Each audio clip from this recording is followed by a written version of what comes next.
Now guys, the Coinbase tax form looks a little bit different. That's why I wanted to show you how to do this separately. And in this case, we're going to record each individual sale because she actually has 3 individual cryptocurrencies that were sold for a slight loss here. I think it was a total loss of about $49, but we'll show you how to do that here.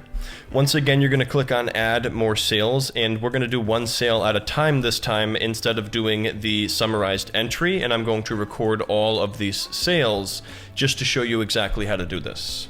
Under description, I'm just going to put the type of currency here, so AERO is the symbol, and then we have the date acquired, which is 12/10/2024.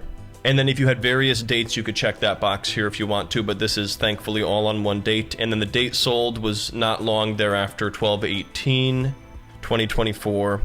And the proceeds here was 205.89, with the cost being 250. As far as the sale category, in this particular case, it doesn't give us a box, but since this is a short term, I'm going to go with box A, short term covered, but obviously make your own decision about what you choose here. And again, this is not any kind of tax advice. I'm not a tax advisor. Make sure you consult with a professional for your specific situation. We're going to click on continue now. And that added this individual sale here for Aerodrome within Coinbase. We're now going to do it for XRP and the other sale here that has to be recorded, but I'm not going to show you all of that here just to save some time. So just like that, I added the 2 sales here through Coinbase. If you had sales that resulted in gains, it would be showing a gain here, but in this case, it was 2 sales that resulted in a loss, and that can now offset any other investment gains that might be taking place here.